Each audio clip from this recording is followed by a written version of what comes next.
మహాగణాధిపతయే నమః. ఓం గురుభ్యో నమః. ఓం శ్రీమాత్రే నమః. పరమేశ్వర స్వరూపమైనటువంటి జ్యోతిష, వాస్తు మరియు ఇతర అనేకమైనటువంటి శాస్త్రములను మనకు అందించినటువంటి మహర్షులకి నమస్కారం. హయగ్రీవ హయగ్రీవ హయగ్రీవేతి యోగధేత్ తస్య నిస్సరతే వాణి జహ్నుగన్యా ప్రవాహవత్. అరుణాం కరుణాతరంగితాక్షీం ధృతపాశాంకుశపుష్పబాణచాపాం అనిమాదిభిరావృతాం మయూకైః అహమిత్యేవ విభావయే భవానీం. శ్రీమాత్రే నమః.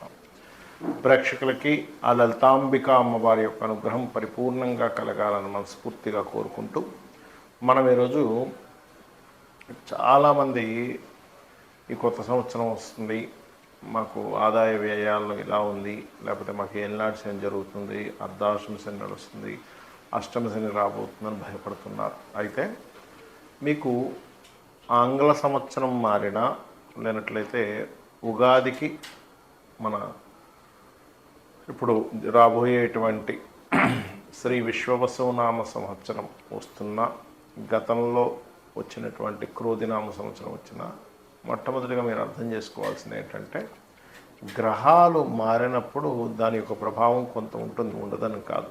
ఇది గోచారంలో. కానీ మీ పర్సనల్ చార్ట్లో ఎలా ఉంది, అసలు మీరు ఎటువంటి పాటిస్తే ఏ లగ్నం వారు ఎటువంటి ఇబ్బంది లేకుండా హాయిగా సంతోషంగా లాభదాయకంగా ఉంటారు, ఏ లగ్నం వారు లేదా లగ్నం తెలియని వారు రాశివారు అనే విషయాన్ని ఇప్పుడు మనం తెలుసుకుందాం.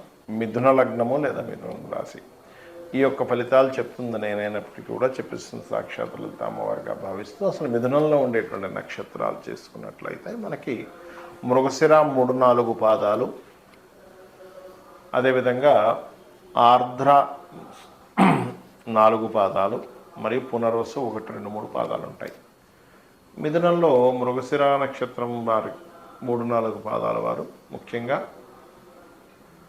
ఆంజనేయ స్వామి ఆరాధన లేదా స్కందుడిని ధ్యానం చేసినట్లయితే ఖచ్చితంగా మీకు మానసికమైనటువంటి స్ట్రెస్ అనేది తగ్గుతుంది, గుర్తుపెట్టుకోండి. ఇక ఆర్ద్ర నక్షత్రం వారు ఇక్కడ దుర్గాదేవిని ఓం దుమ్ దుర్గాయ నమః అని ధ్యానం చేయండి ఒక 10 నిమిషాలు. ఎందుకంటే మనసుకి ధ్యానం ఎప్పుడైతే కనెక్ట్ అయిందో మీరు చేసే ప్రతి పనిలోనే క్లారిటీ అనేటువంటిది ఉంటుంది. అదేవిధంగా పునర్వసు 1-2-3 పాదాలు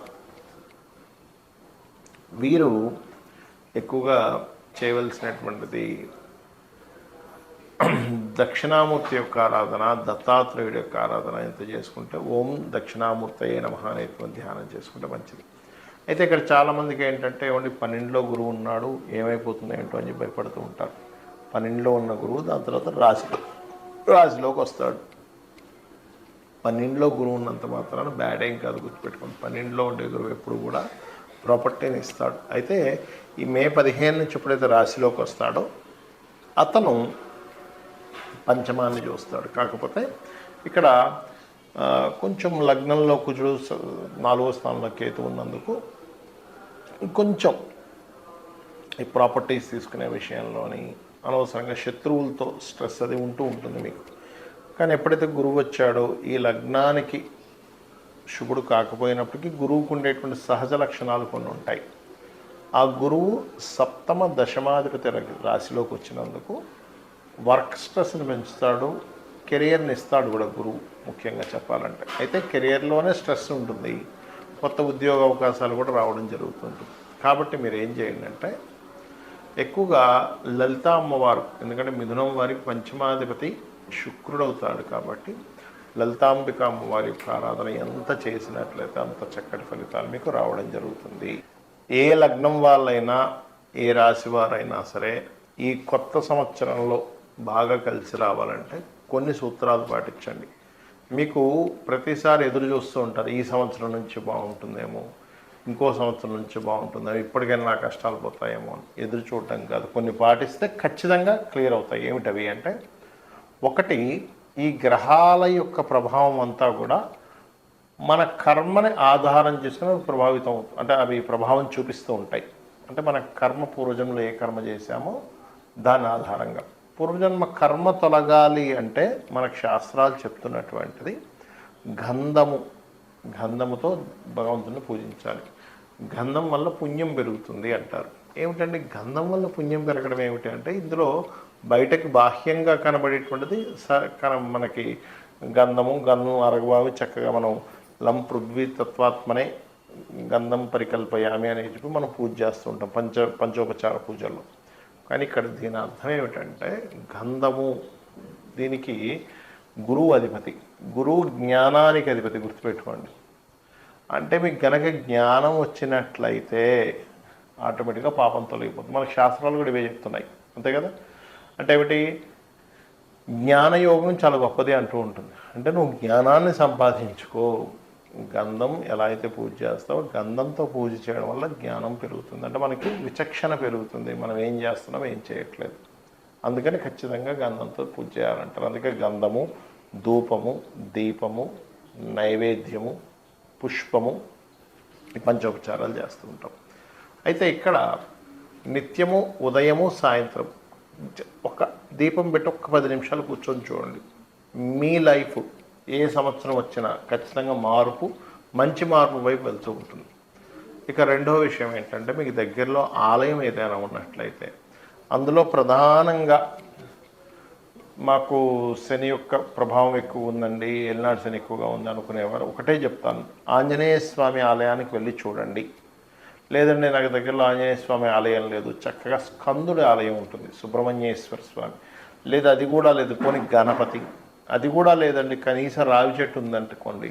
ఎందుకంటే రావి చెట్టుకి శాస్త్రాల్లో కర్మ విపాకం లాంటి గ్రంథముల్లో చెప్పినటువంటిది ఏమిటి అంటే, చాలా స్పష్టంగా అందులో బ్రహ్మ విష్ణు శివాత్మకమైనటువంటిది అని చెప్పడం జరిగింది. కాబట్టి రావి చెట్టు చుట్టూ చక్కగా ప్రదక్షిణం చేయండి. రావి చెట్టు వేప చెట్టు కలిసి ఉన్నదైనా పర్వాలేదు, లేదా నరసింహస్వామి ఆలయం అయినా పర్లేదు, లేదా అమ్మవారి ఆలయం. ఎందుకంటే ఒకే పరమాత్మ ఇన్ని రూపాల్లో ఉన్నాడు, గుర్తుపెట్టుకోండి. అయితే మరి ఇవే ఎందుకు చెప్పారండి, ఇంకా వేరేవి కూడా చెప్పొచ్చు కదా, ఇంకా చాలా ఉన్నాయి కదా అంటే, శని యొక్క ప్రభావాన్ని, మీ కర్మ యొక్క ప్రభావాన్ని తగ్గించేటువంటిది వీటికి ఉంటుంది. ఎందుకు అంటే ఈ దేవతా ఆరాధనకి ఉష్ణ సంబంధించినటువంటి ఫైరీ రిలేటెడ్ సంబంధించినటువంటి ఇప్పుడు ఆ తత్వం ఉంటుంది. ఇప్పుడు శని భగవానుడి యొక్క ప్రభావం ఉంది అనుకోండి ఉదాహరణకి, దాని గురించి టెన్షన్ పడకండి, చెప్తున్నాను నేను ఉదాహరణ. అది కోల్డ్, మీరు గమనించండి, ఎవరికైనా జన్మజాతకంలో శని ప్రభావం వారి మీద ఉందనుకోండి, వాళ్ళకి జలుబు చేయడం ఎక్కువగా, లేదా బద్ధకము, నీరసము, ఇవి ఎక్కువగా ఉంటుంటాయి కామన్గా. సరే తర్వాత చేద్దాం, పోస్ట్ పోన్ చేయడం, ఇది కోల్డ్ రిలేటెడ్ సంబంధించింది, ఇది హీట్ రిలేటెడ్ సంబంధించింది. హీట్ ఎక్కడైతే ఉంటుందో కోల్డ్ రిలేటెడ్ తగ్గుతుంది. అలాంటప్పుడు అందుకే ఏం చెప్తారు, ఎక్సర్సైజ్ చేయండి, వాకింగ్ చేయండి, ఏదైనా గేమ్స్ ఆడండి, ఇవన్నీ చెప్తూ ఉంటారు. ఎందుకు అంటే దాని ప్రభావం పోవాలి, మార్స్ రిలేటెడ్ ఎనర్జీ పెరగాలి అనేటువంటి భావంతో. సో ఏదైనా ఆలయానికి వెళ్ళడం, గోశాలకు వెళ్ళి గోవులకి ఏదైనా తినిపించడము, ఏదైనా ఆలయంలో సేవాది కార్యక్రమాలు జరుగుతుంటే అక్కడికి వెళ్ళి మీ సేవ ఏదైనా చేయడం. ప్రత్యేకంగా ఇప్పుడు మనకి ఈ ఎండాకాలంలో చలివేంద్రాలు అవి పెడుతూ ఉంటారు, లేకపోతే ఒక చిన్న కుండ ఒకటి పెట్టుకుని ఎవరికి నీళ్ళు కావాలంటే కూడా ఇస్తూ ఉంటే కూడా పితృదేవతల యొక్క అనుగ్రహం కూడా కలుగుతుంది. పక్షులకి నీళ్ళని పెట్టడం, ఇవి చేశారంటే 100% మీది ఏ రాసైనా, ఏ లగ్నమైనా, ఏ నక్షత్రమైనా ఖచ్చితంగా మంచి ఫలితాలు మీరు పొంది తీరుతారు. శ్రీమాత్రే నమః.